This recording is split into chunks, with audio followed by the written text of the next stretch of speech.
This week on Overtime, we are all over the place. Ezra chapter 3, we talk about building a team. We talk about expertise. We talk about hearing the voice of God. It's incredible. Make sure that you like, subscribe. Let's get it.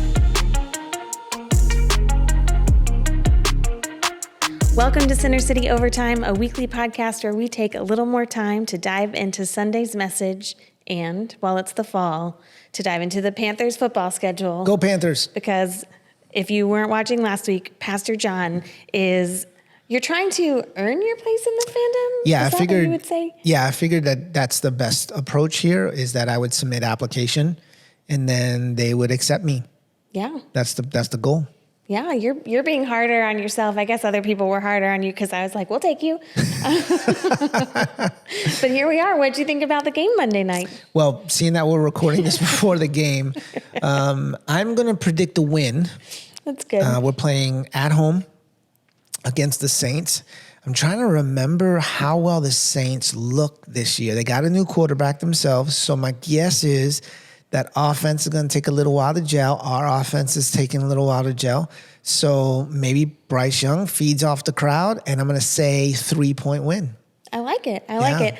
I also think that it's funny that you always make fun of me for showing behind the curtain and talking about how we pre-record, but the moment I try to put you on the spot by not acting like it's Monday and acting like it's Wednesday when this comes out, you're immediately like, well, we're recording this before the game. So yeah. Go Panthers. Go Panthers. Go Panthers. I'm excited. It's going to be a fun game for sure. Yeah. I'm glad it's the earlier Monday night game. Yeah, absolutely. I love the Panthers, but I love my sleep too. Well, and it's supposed to be like low 70s, high 60s. It is perfect football weather. I know. And Dom behind the producer's desk, you're going tonight, right? Oh, yeah, I'm excited. Yeah. Yes. You need to cheer like triple loud to represent all of us. I got you. Okay. Love it. Love it. Okay, well, that's about all we can say since there hasn't been an actual game. But, I wanted to honor the moment and talk about the Panthers. And now let's get into Ezra. Let's go. Ezra, this week, this whole series has been just cool for me to see because it is so personal to you. We even talked about how, a lot of times I do this game where I'm driving to church on Sunday morning, and mentally I'm like, if John doesn't get there for some reason, how am I going to preach this message? It's just a good exercise. It is, for sure. But this one, every time I'm like, I don't know, the Lord is just speaking to him so personally. So I'm glad that you've made it every time, even though you did have a little car trouble. There was a moment. It was close this week. I did. I had it pulled up when you walked in. I had your notes pulled up. But shout out to my doppelganger, Blair, who had offered to get up and do it. Love to hear Blair preach on a Sunday. That'd be amazing. I know. But I think this is kind of jumping to the end and then we'll back up. Part of why this is so personal is that it's not just where God has you in your study right now, but it seems like God is speaking to the season that we have just kind of had as a church. Absolutely. And about where he's taking us as a church. So I know that it seems weird to start with where you ended on Sunday, but I want to talk for a minute about this really radical prayer that you had, that God would show you the floor. And what that means, what that meant when you prayed it, and then we can talk about what that means now as we go forward. Yeah, so in the middle of the pandemic, we were 4 months into a church transition. I was trying in my head to figure out the date on that, but it was about 4 months, 5 months? Yeah, I think it was March. It was March of 2020, and you came July 2019. Okay. So it felt like a blur. I mean, things were still not settled down yet, but it had been. It was kind of crazy. Yeah. We were experiencing like normal pastoral transition, specifically when you transition from a founding pastor. There's kind of an ebb and flow to that. And I knew it coming in. I, walked in kind of eyes wide open. And I did not. So I'm glad you knew. Well, I had read a couple books. I had talked to a couple of my friends who had navigated transition from founding pastors, which again, sometimes can be a little bit tricky. And we were just kind of seeing God's hand move, and he was being super faithful like he always is. And, new people were checking us out. Old people were sticking around. It was a good season. People who'd been there for a while. Yeah. Not necessarily old people. Well, Anyway. some of them were old, but, and are still old, but including myself. But, with that said, it was to go from that to calling the staff on the phone and basically saying, well, they've shut us down. Like, we can't do church. So I guess we're going to figure out how to navigate this odd season of isolation and seclusion, and church is now a video feed coming from my house. And everyone else's houses, which meant you were driving all over town all the time. Absolutely. To pick up like thumb drives, or for me, the camera that I recorded on, it recorded directly to it. And I'm such a rules follower that I was like, I won't go out. So you guys would drive and just park in my apartment parking lot, and I'd be like, here you go. I'm leaving it at the bottom of the steps.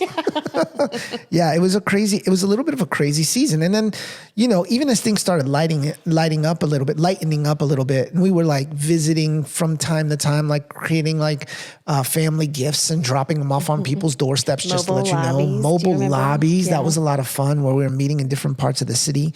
So that was an incredibly, it was just a different time. And, a lot of people were like, well, I love that season. I didn't have to, I could work from home. It was a little bit easier. The workload was a little bit lighter. And for us, it was the exact opposite. Like, the workload went through the roof, and creating content, and I feel like the church turned into a video studio, which was a blessing in some ways. We were prepared for it in ways I didn't know we needed to be prepared. God just really... And you in particularly, like, to be the new pastor who came in from the perspective of someone who had been here before, with your skill set, particularly how it relates to production and even being able to do a podcast like this, that seemed like such a timely gift to us also. Yeah, but what was challenging in that whole time is knowing who we were, right? So like, even from a very elementary level, like, who is Center City? I mean, we are months. And, because we're closer to the city, we had pockets of churches in North Carolina that opened up a couple months before we were able to. Some of that has to do with where they're located. Some of that has to do with population and the and the size of the building. The size of the building, yeah, all kind of issues of that nature. We try to do like socially distanced church, which is like get 12 people in a room. It was crazy. Which we measured with a 2x4 that was 6 feet long instead of using like a tape measure or something. Just if you want a mental image. Oh my gosh, it was crazy. We were crazy. Anyway, but knowing who we were is critical, because it's tough to build when you don't know who you are. Like, what's the foundation? So in the middle of that all, the Lord really did inspire a prayer. And I don't know if that's ever happened to you, but for me, there's been just moments in devotional or moments in prayer where I just sense like God saying, ask me for this. And I began to pray that the Lord would show us the floor, because the idea in my head almost instantly was, we can build, but I got to know what we're starting with. I got to know who we are. When you say the floor, like what do you mean non-metaphorically by show us the floor? I didn't at the beginning know exactly what I was praying, because I'm being prompted by the Spirit.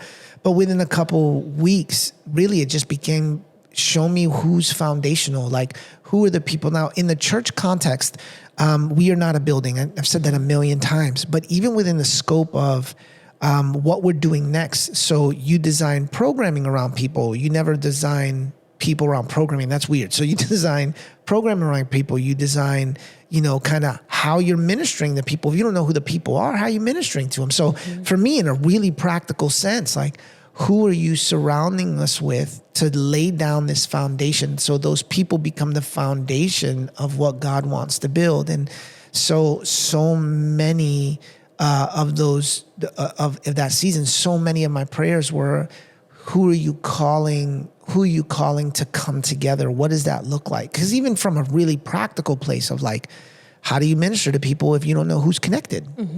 Someone's in the hospital. Do they attend your church? Do they not attend? Like, are they, like, from a really practical place? Yes, you can't go in the hospital anyway. Yeah. But even prayer requests, like, it just, all of those things become challenging. So really, fundamentally, that prayer of show me the floor was just define the people who are all in heart and soul, that we can, when this thing is done, come together, and even in preparation, come together. Because that was one of the blessings of that season, was a season of preparation for us.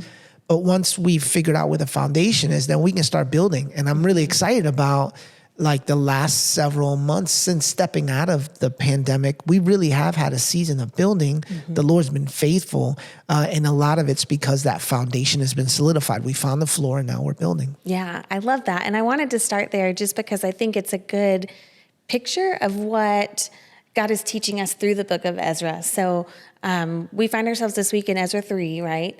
And so now they have gone back to Jerusalem with the permission of King Cyrus, and they had their festival of tents that we talked about last week. And it's finally time to like get to the construction work, and they're building the foundation.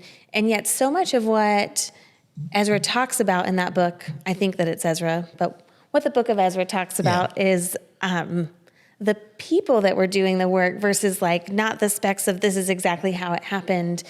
And you made a really great point on Sundays that so much of what we're doing when we're building, it can't be just about us. It's about who we bring in at the very beginning. And you said something that I wrote down word for word. You said, don't let your ego shut the door on the people God is asking to come in.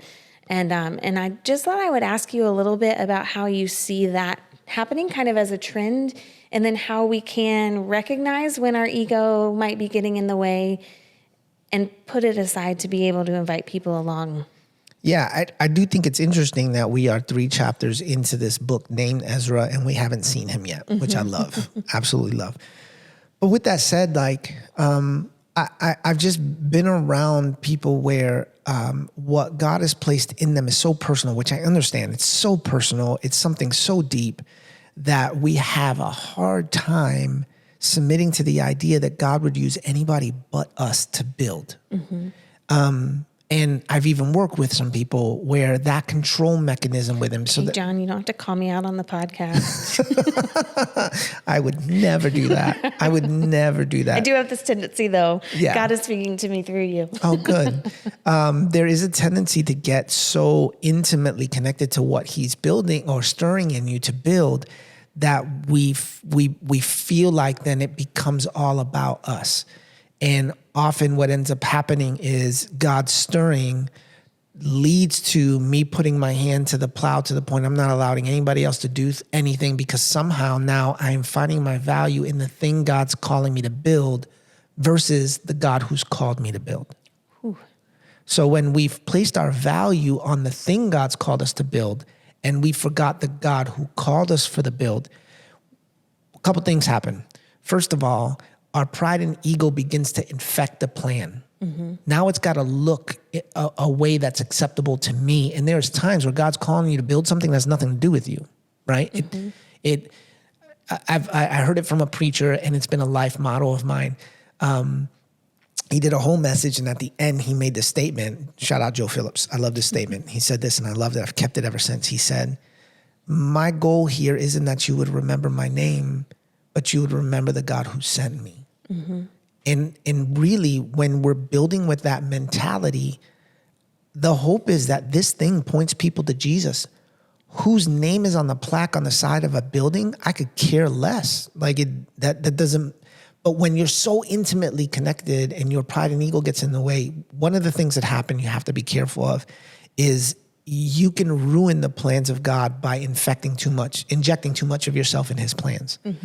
The other thing that can happen that I think is scarier is you can create kingdoms that point to your fame instead of his. And just a little side note here. I think we're going to be all over the place today. That's okay. But I think where we get this confused is we think success in the world equates to successfully carrying out God's plan. And that's not always the case. You can build incredible things in your own name. And at the end of the build, it brings no glory or fame to God. You haven't moved the needle for the kingdom, but by all external eyes and barometers, you've done it. You understand what I'm saying? Yeah, it sounds like the Tower of Babel. Absolutely. We have become infamously, just throughout scripture, and even when you look around today, there is so much that's been built and according to the world standards perceived as success that has actually drawn people away from the fame and glory of Christ. So I think it's critical to remember, and one of the reasons why God surrounds these men and women in the building of the temple is because, I don't want to go too far here, Solomon seems to have a lot of fingerprints on that temple. Mm-hmm. This temple doesn't have the same fingerprints. Does that make sense? Like, yeah. I just feel like this temple becomes the temple of the Lord, and there's no other kind of fame ascribed to it. Mm-hmm. So that's true, because we really call it Solomon's temple. We do. When we talk about that temple versus the second temple is not known by any particular person who built it. So I do think, and again, that's not to ascribe any pride or ego to Solomon. Like, I'm not trying. I mean, read a story and it doesn't end very well. Yeah, but there is this nuance that if we're not careful and we don't surround ourselves with the right people, it becomes about what we build, and we find our identity getting lost in what we're building versus the God who calls us to build. Yeah, and I think even the joy of it gets sucked out, whether it's successful or not, in our understanding of success, because we're wearing the weight of the whole thing instead of recognizing that it's God's work and that he's also going to provide the resources, both in actual things and then in the people who are going to help. And I don't know, I feel like sometimes it's when I've taken on that burden of something God's asked me to build, as though now, like, God's going to ask and then walk away and then it's all on me to do it. That even if it's successful, I'm miserable. And if it's not successful, I'm miserable because I'm failing God. It takes away that prescribed joy that we talked about last week. I also think it reminds us that the work of building is often more people than anything else. Mm-hmm. It's informing and building people, and to allow the Spirit of God to use you in those administrative ways, in those ways of relationship to help build people. We don't like that answer because it's messy. It's easier to build a building than to direct people to build a building. Does that make sense? Yeah. So I think we don't like the idea that, and I'm hearing this more and more within the scope of the church world, so I don't mean to make this a church world podcast, but I'm hearing this more and more, and it's bothering me a little bit, this idea that somehow we can separate people from the process of pastoring, and it becomes this, well, the church is functioning more as an organization, so what type of leader do I need to be for the organization? And I just want to scream, the organization doesn't need your leadership. The people of the organization need your shepherding. And that, again, not that everybody is a phenomenal shepherd and we can walk down the APES giftings all day long, but I do think there is a part of this that even in the build of the foundation, from the beginning, it's about people. Yeah, you talk about bringing people alongside for the build that have expertise, wisdom, and ability. And I love the way that you broke these three things down on Sunday.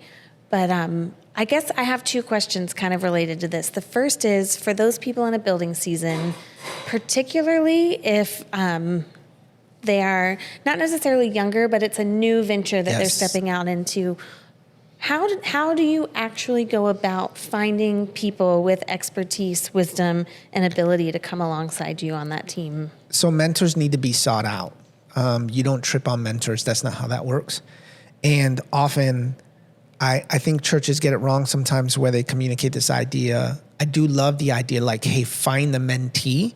But as a mentor myself in the season that I've been in, even recently, like, I can find a mentee, but I got to motivate them, and then it becomes awkward. Whereas when a mentee seeks out a mentor, they're more motivated, right? So specifically, if you're younger, you're looking for people that you know have been to places you want to go. So if God is calling you and stirring you to build a business, find a business leader. You're like, well, John, how do I do that? It's the same way, like, how do you find a shirt distributor? How do you find... So Google. I mean, in a lot of ways, as odd as that sounds, networking. Like, I know my sister's a great example of this. My sister, Lisa, who is in the construction world, and often she'll tell you about some of the organizations that she's a part of, because in those organizations, she's going to find women in the construction field that have been doing it longer than her, and there are women who are going to find and seek her out that she's been doing it longer than them. And that mentorship mentee relationship is critical, but you have to do the work. Like there's not an easy way to that. And I will tell you, I have found that there's a lot of mentors waiting. And there's not a lot of mentees seeking. So I would say cold calls. I know that sounds crazy, but cold calls and emails, you'll be amazed. Specifically if you're adding value. Like, so, hey, can I have a cup of coffee with you? I'm a young entrepreneur. This is the thought. I'd be able or be willing to help you in this way, and this way. Because sometimes that in that exchange, they sense the value of it. I would say that specifically like within, if God is stirring you to build a ministry, I would find ministry that's already happening that's in that vein. Well, John, I'm doing something incredibly unique. That's great. And it's kind of cool to say, I'm sure. But if you search hard enough, I promise you someone doing something that looks at least a little bit like that. I have never had an issue specifically in youth ministry. I was quick to jump on the phone and call the youth pastor who was serving a community that was like mine, that was seeing some form of success. And then I'm quick to adapt, but not adopt. Like not everything is, I got to do it exactly how they do it, but I'll adapt it to work within the scope, to contextualize it within the scope of my people and what God has had calling me to do.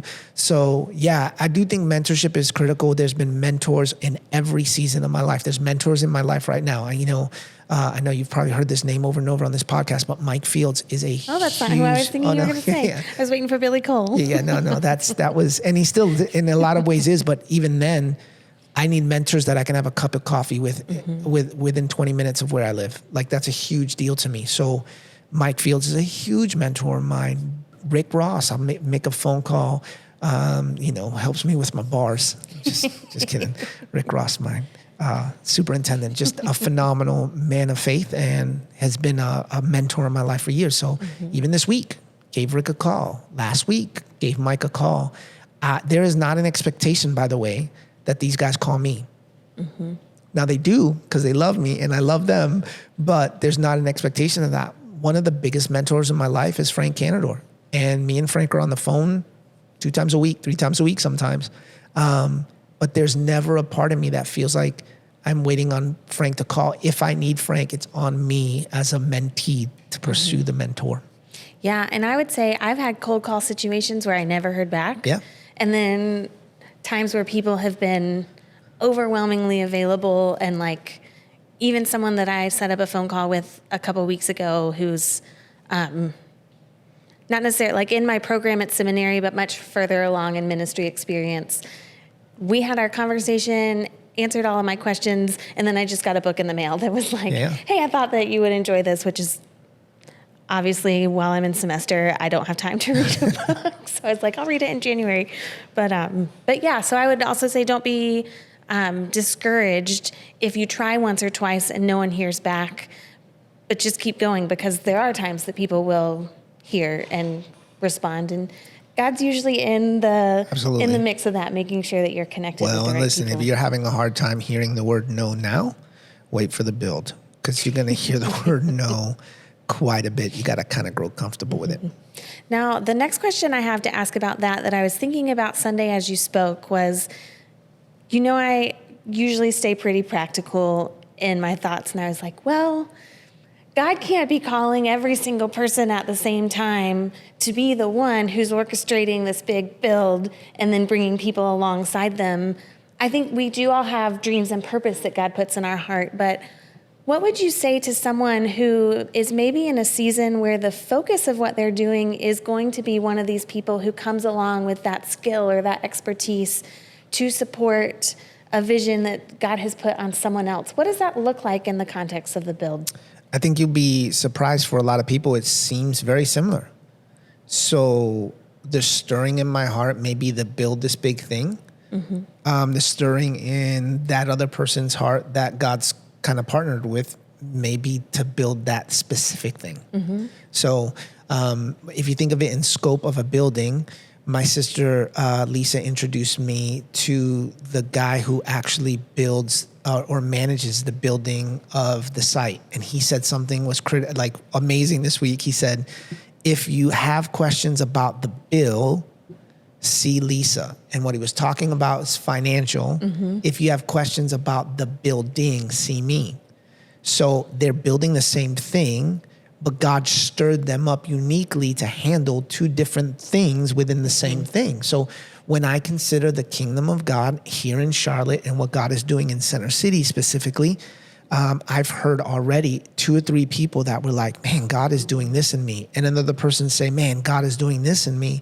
And what I love is some of the synergy of trying to bring those things together to see how God partners people. So I don't know if there's a huge, well, I'm not building my thing, but I'm going to help somebody else build their thing, because technically I'm not even asking you to build my thing. I'm asking you to partner with me to build his thing. So it's a little bit of a different perspective in that scope. But with that said, there are things that I partner with people in, and that, you know, it's the thing that God stirred in them, and I'm coming alongside. I'm going to partner with them. Actually, I still do that till this day. I think you just need to be excellent in the thing that God has placed in your hand, your craft, right? That you're wise, that you become an expert, that you spend time in that ability, training, continue learning in that actual thing that God's kind of gifted you with. Keep your heart open to those divine partnerships that you can partner alongside of and say, hey, we can help in this season. I can help in this season. But I do think you need to create strong boundaries to say if there's something that God is building in you, that you're not so wasted building everything else. I don't know if that helps, but. Yeah, it does help. And I guess one of the things, it goes kind of back to that ego too, is like, sometimes we do really think that it has to be our thing. Like, I need to start the business versus I need to find an organization that's already going, that aligns with this thing that I think God is asking me to do. And so I don't know, I think it can be tempting sometimes to be like, well, if God's put this in me, then I need to be like the top of that, like the CEO of that, or the president, or that sort of thing. But really, Jesus is the head of the work of the church. And so that's helpful for me, because I even think it's weird that I have trouble understanding this, because as the associate pastor, like, a lot of my time and hours is poured into what you are leading in, even though it doesn't at all feel like, oh, I'm executing John's vision today. It's very much, I feel like God has called me to this, and this is what he's asking me to build alongside you under the leadership that you provide. But which is a challenging balance, because there are times where I understand, like, it is really intentional that the Lord has called me and my wife into this season to lead Center City and this conglomerate of people that we call church, right? And he has surrounded us with incredible men and women. You know, I can't gush enough. I'll be here all day just bragging on our incredible team, right? So he's called this conglomerate of people together, and then he's kind of put this staff in place. But even then, a lot of that was kind of motivated through the leadership of my heart and the way that he's kind of molded and shaped me. And I have no problems making tough calls, because really, at the end of the day, that's the best form of, like, the best idea of leadership that I've always loved is, you know, leadership is the one who makes the tough calls, right? So I've had no problems making the tough calls, and like, this is what I feel like God is saying we need to go and move. But in the same breath, you want to also make sure that you carry that balance that says, no, we're building this thing together. This is, you know, another rabbit trail, but you may not remember one of the very first things that you taught in staff meeting when you came on as lead pastor. You said, if you're not regularly having tough conversations, you're not leading. Yeah. And I had never heard that before, and I still think about it all the time. Not that you're seeking out and like trying to create tough situations, but just leadership is this idea of you constantly are stepping in and having to have difficult conversations. Absolutely. So thanks for that. Kind of messed my life up. Yeah. Had a lot more tough conversations. There you go. Surprise. Within that, before we move on, you talked about expertise, which is something that we don't actually talk about very much anymore. And the expertise requires time. And I guess, like, some of it, I think, was a good warning for us to be careful who we listen to, because someone who's had 2 months on YouTube to tell you these things is not the same as someone who's had a lifetime of learning and practicing and developing a skill. But I also just want to ask, in a world where it seems very easy to get distracted and kind of bounce from one thing to another, how do we narrow in on the way that God has gifted us and what he's put in our heart to develop expertise and not end up at the end of our lives with like, well, I spent 2 years doing this and 5 years doing this, and I still don't feel like there's this thing that I have developed an expertise in? No, that's a good question. I also don't think everybody ends up experts. I mean, So yeah, that's fair. I do think But you might say like a Yes. mom has expertise at her children. Like, I don't think it's expert in the way that we Yes. define it, but I do think everyone has the opportunity to develop expertise. so. If the question is how do I make sure that I'm going to end in this place of expertise, the answer to that is pick a thing and stick to it. I mean, there's no other way of saying that. So then, John, how do I pick the thing? Well, what makes you light up? What's the thing that the Lord's placed in your heart that you know? People laugh like I can sit at a tablet or a drawing pad for hours, like literally. There was a couple Saturdays ago where it just because of the nature, I was also feeling a little sick. I got to my kitchen table at about 10:30, 11 o'clock because I again slept in. I was feeling horrible. Opened up my iPad and I didn't move till 7:30.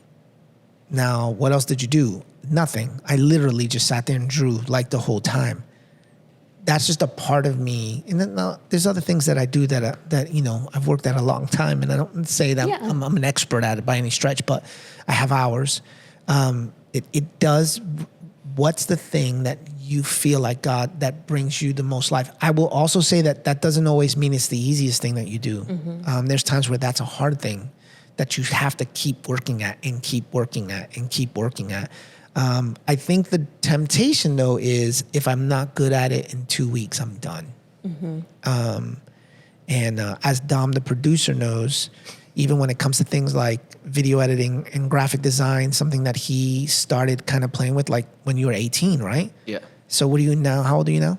We started at 16. 16. 16. And 18 now. You're 18 now. Yeah. So yeah, sorry, I flipped So you that. started that when you were 18, and Yeah. now And now I'm 18. But he started at 16, and now at 18 years old, he's a lot further along. Is he an expert? Not by any stretch, but if he continues on this path, now again, YouTube numbers, the influence of social media at this point, well, 2 years, shouldn't that be enough? No, like that's just, it's not where expertise comes from. Expertise comes from time. And what the other thing people don't like talking about, we didn't spend too much time here, expertise also comes from failure. You gotta hit your head a couple times and realize, oh, that didn't work. I should probably not do that again. So, yeah, that's a good point. but I will say that there are people who will move from thing to thing, and there's also nothing necessarily wrong with that. But I do think once you find that thing, you need to stick to it, and that's what moves us to expertise. There might even be an underlying expertise that looks like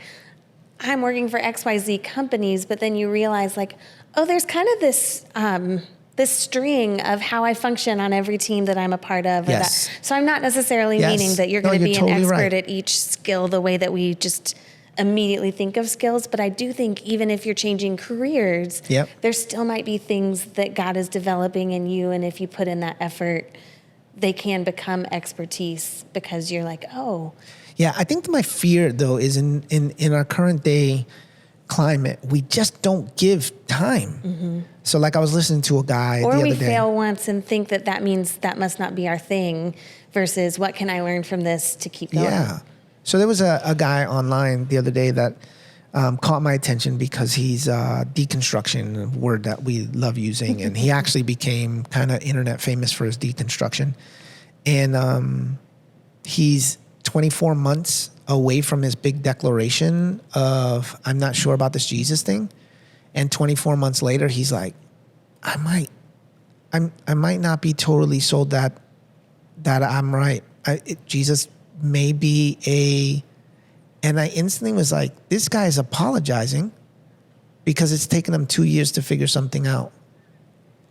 I mean, of course, if you didn't come out and make such a public declaration, you probably could have done this 2 years in humility and silence and developed a stronger relationship with the Lord through that diligent work that nobody saw. But because there was such a public proclamation of it, now what's been removed from you is the time necessary to figure it out. We don't give people time to figure it out. We become obsessed with this idea that if it's not overnight, it's not worth doing. And I'm sorry, even your marriages, you're not going to be an expert in your wife overnight. And you can, well, we dated for 12 years. Well, yeah, but the minute you have to wake up next to a person every day, it's a different thing. It's a different animal. And then just when you learn them, surprise, they change again. So it's the nature of our humanity. We want everything now, and yet expertise says no time. But this is the beauty of it. I can benefit and learn from the expertise of others. And I love that. I absolutely love that. Like, Dom surrounded himself with graphic designers and video editors, and he has a pool of resources he can pull from, right? I've surrounded myself with men and women who have built churches, and their expertise is something I can lean into. I love my conversations with Mike Fields because he has seen things that I haven't seen yet. And the great thing is, because he's humble in how he mentors, I can actually avoid some things because he's hit his head on it and he's quick to say, dude, I screwed this up. Here's what you can avoid. And I love that. That's the beauty of expertise. That's awesome. I wish we could stay here forever, Yep. but we can't. Okay. And I want to make sure that we talk about kind of one of the last points that you made that is, I've never caught this in reading the story of Ezra, probably because it feels so uncomfortable to me that I've like skimmed over it and kept going. Yeah. But when they, I guess when they finished the foundation, is that when this happened and they got together and were celebrating and look at everything that God has done? There was the celebration going on, but at the same time, in the same gathering of people, there were people who were weeping. And weeping is not like that solitary tear. Weeping is like dramatic, at least the way I understand it. You're not going to miss the fact that there are people weeping in a crowd. And yet there was nothing about like, oh, the people who were weeping needed to move along or they dampened the celebration. It was just very much all of them were together in this moment. So that's something that makes me really uncomfortable. And I think hopefully I'm not the only one. I think probably for many of us culturally, that's an uncomfortable idea of these people who are happy and celebrating being in the same space as the people who are weeping, and neither of them are trying to control the other side or get them to change what their response is.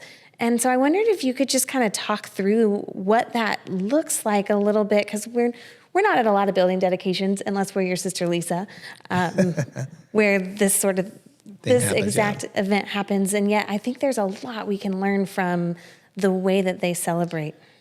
Yeah, and to be really clear, the passage actually doesn't say that you could hear the mourning and you can hear the cheering or the celebrating. It says that they came together and made one sound.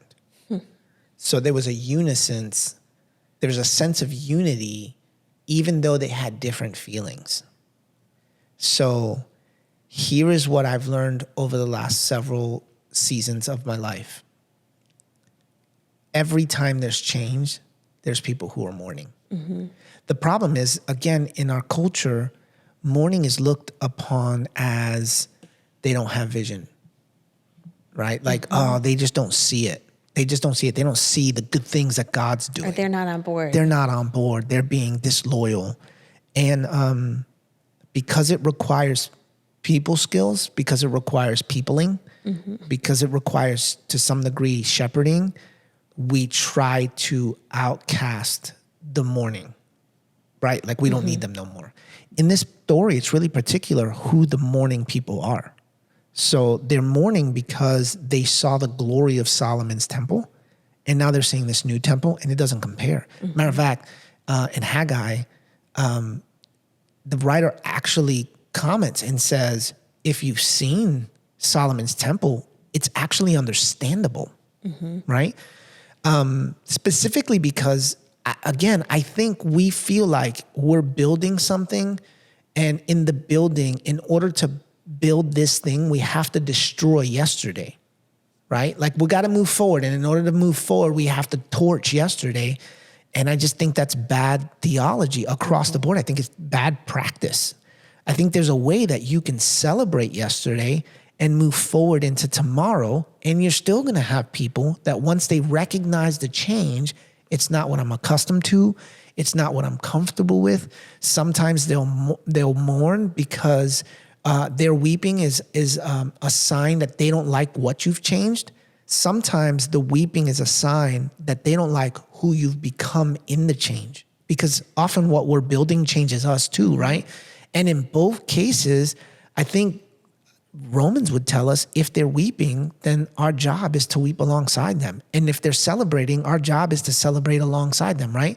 That we mourn with those who mourn and weep with and celebrate with those who celebrate, those who are in seasons of joy. So I say that to say, don't be surprised that once you have built, that there will be people who mourn. Now, Haggai also gives us a pretty big warning that if we're not careful, although mourning is natural, mourning should only be for a season. Mm-hmm. That the power of the God that we serve is he transforms that season of mourning into seasons of dancing, which I love that picture, and I wish we had more time because we could get into that. But in that transformation, if we are not careful, we extend seasons of mourning and they keep us from the work. And Haggai was quick to say, mourn all you want, but don't let it stop you from doing the thing that God's called you to. So I think in both ways, first of all, as a person who may be in a season of mourning because there's a lot of change around you, be careful to not allow that mourning to keep you from progressing into the next season. And then for the person who's leading change, be mindful that that mourning isn't bad. They're just mourning because you changed the thing that they've celebrated. And then that doesn't even mean that they're not with you. Matter of fact, a lot of times the people who have mourned are the people who've been passionate about what you're building. Yeah, I mean, they're there in the building process. They Absolutely. didn't stay behind. No, they could have. And they could have, to your point, they could have stood in Babylon, but they chose to come anyway. And again, with the right motivation, you can move them and be, of course, used by the Spirit of God to help them in their season of mourning. And that season of mourning changes. And when it changes, now you have even more passionate people equipped for what God's done in you. And what we don't like to do is this. We don't like to think of the day that God stirs someone's heart to change the thing you built. Mm-hmm. I want people who've been so invested that when that change comes, they're like, this is going to be good, but I do kind of mourn what we've built. Mm-hmm. And I'm going to spend a minute here because God did some great things. But once we're done, we're going to move into the future. Yeah, one of the things you actually stopped right before this in the Haggai passage, but you had it in the notes, that I think is the reason all of this is possible. So he comforts the people. He says, be strong, all of you people still left in the land, and now get to work. Which is kind of to your point, like it's okay to mourn, it's understandable, but get to work. And then he says, for I am with you, says the Lord of heaven's armies. My spirit remains among you just as I promised when you came out of Egypt. And that idea that God's spirit doesn't change, who God is doesn't change, and God's presence with his people doesn't change, even if everything around it might look different. I feel like that's the crux of everything, like why you can eventually get to the point where even if you're honest in your mourning and your grief, you can get excited about what God is doing now because it's the same spirit at work. Well, again, back to a full circle moment, like what we talked about at the beginning. It's because I'm never more in love with what he's calling me to build than the person who's called me to build. Absolutely. I want to make sure that my heart is always right before him. And if he tells me to build it and the next day tells me to tear it down, I'm still in love with him. Mm-hmm. And I think that that's critical. Yeah. So where are we headed? Oh my goodness. Listen, y'all. Listen, I have been waiting for this part. We are going to and it's like 3 to 4 chapters. Like I'm trying to taper it down, but I can't. It's just it's so good. This is where the drama comes, where all of the locals who have a hard time with the idea that the children of God are rebuilding, they step out, they try to get it canceled. All the haters come from all over the place. I used that phrase Sunday and instantly regretted it. But all the enemies the haters gonna hate. I regret it even more now. You're welcome. You're welcome. So how do you deal with people? And again, I said it earlier in the podcast, like you're going to get some no's. So how do you handle when people see what you're building and flat out are like, I don't like this. I'm going to do everything I can to stop this. And even the deceptive ways they do it. Because like, it's not like they kind of start off low key. It's a little sleazy. Like, we can help you build. It's incredible. It's a phenomenal read. If you haven't read through the book of Ezra, you might want to do it this weekend before we get here, but it's a lot of fun. Again, we'll be six. I want to say we'll be up to chapter 7 or 6 or 7, trying to figure out where we're going to put a pause in it. And we still haven't met Ezra yet. So It's crazy. It's I awesome. love it. I cannot wait. So we'll be here Sunday, 9 and 11. Hope to see you then. Have a great week. See you later.